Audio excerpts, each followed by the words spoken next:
All right, now let's jump to page 36. We want to compute the limit as x approaches 1 of x minus 1 over the root of x minus 1.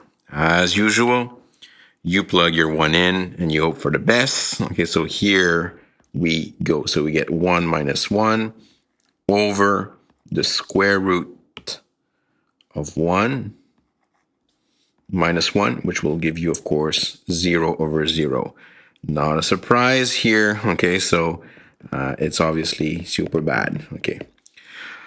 But now we're not dealing with a rational function anymore. We're dealing with an expression with a radical term, where the radical term here at the denominator, root of x minus 1, gives you a 0 when x is 1. So the algebraic trick here is to rationalize at the denominator and to get rid of that root of x minus 1 by multiplying it by its conjugate, which is root of x plus 1. But whatever you're going to do at a denominator, you have to do the exact same thing at the numerator to make sure that you're not changing the expression. So your new expression here is going to be the following. So we're going to compute the limit as x approaches 1. So x minus 1. So I'm just rewriting first the original equation. But now I'm going to multiply the denominator by the conjugate. So just a quick reminder here.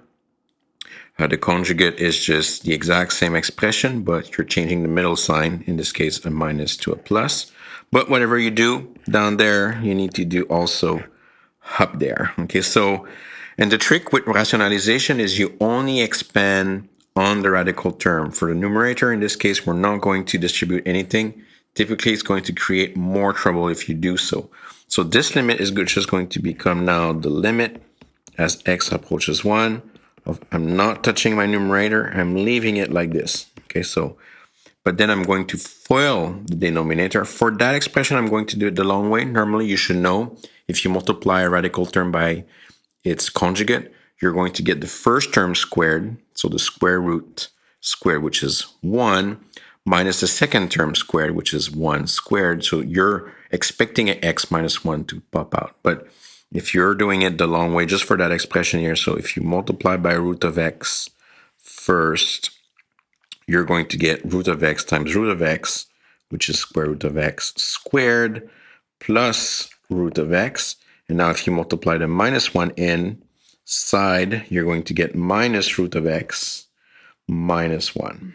So minus 1 times 1 is minus 1.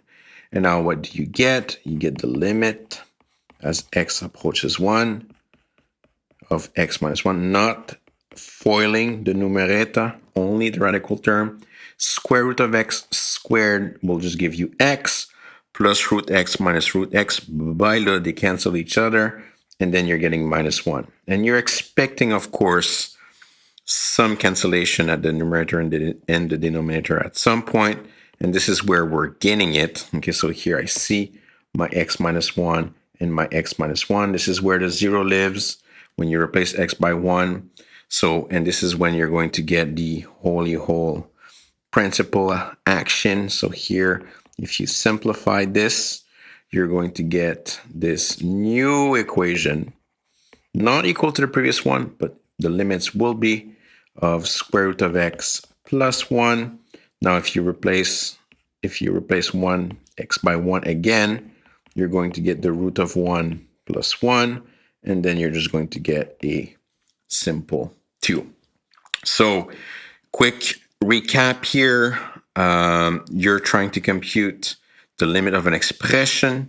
You're getting 0 over 0. You know that you need to simplify it. How are you going to simplify it? Well, here, because we have a radical term that gives us a 0, you multiply it by its conjugate. So you rationalize that expression, in this case at the denominator. So the conjugate of root of x minus 1 is root of x plus 1. So you multiply it at the denominator, but you need to multiply it also at the numerator, making sure that you're not changing this expression. So this root of x plus 1 over root of x plus 1, that's just another way to write 1. Okay, so You're multiplying your expression by 1. You're not changing it. And then after you FOIL the radical term and its conjugate, you're going to get typically an expression that will be able to be canceled with something else. And then after you cancel, that's where you do the whole principle part, you're going to get a new expression. And that new expression, typically after evaluation, you're going to get your answer.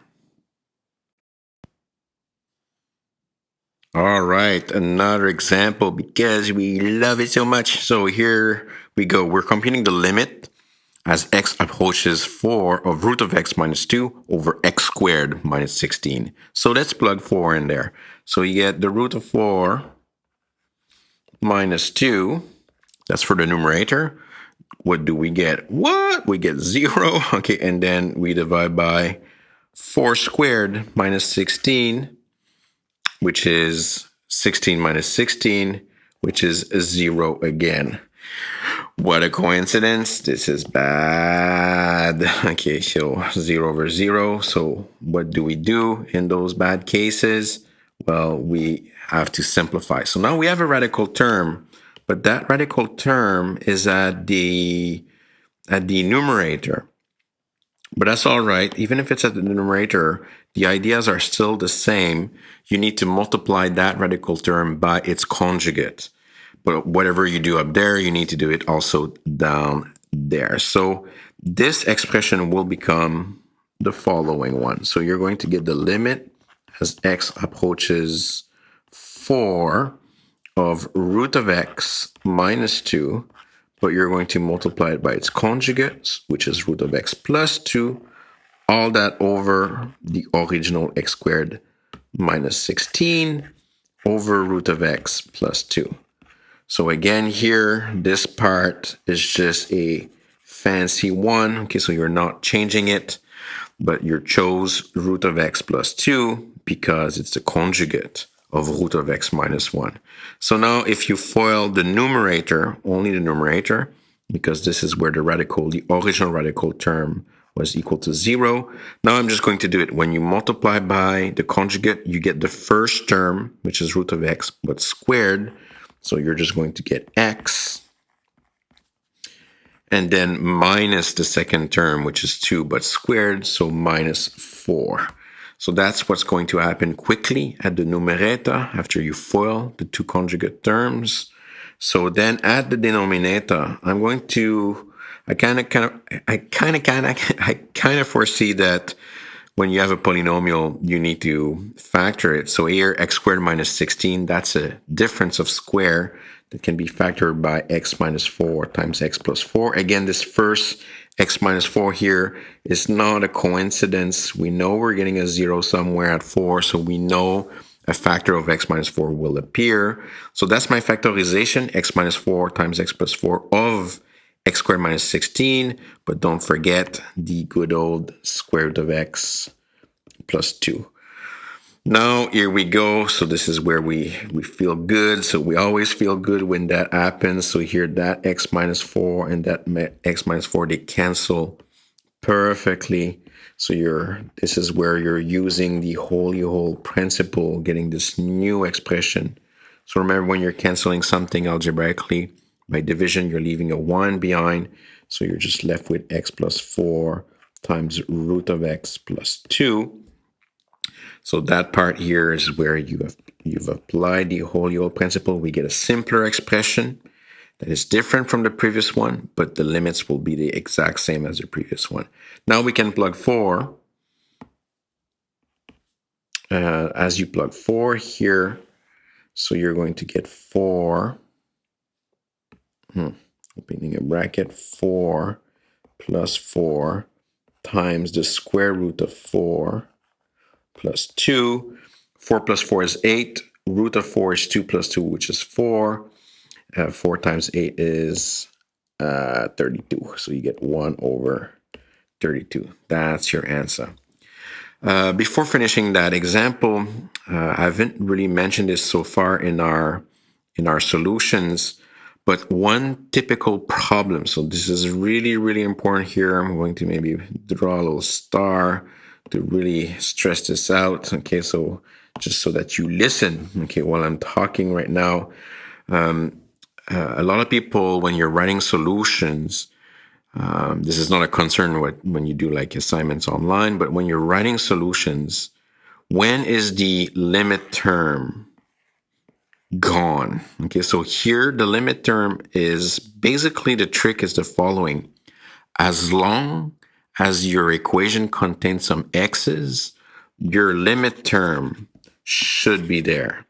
But as soon as you replace x by a number, or infinity or minus infinity, then the limit notation is gone. Okay, so in other words, when you evaluate, the limit is gone. Okay, so you're trying to compute it. But if you're just doing manipulation, algebraic manipulation on an equation, the limit stays. As long and as soon as you put your 4 in, that's when the limit goes away. Okay, so make sure when you review your solutions and you're just thinking about the limit term, when does it disappear in your solution? And the trick here is, as long as you're dealing with your x's, this is like kind of an advice, okay, in real life. As long as you're dealing with your x's, okay, you need to put your limits. I'm so funny. All right. That's it for rationalization.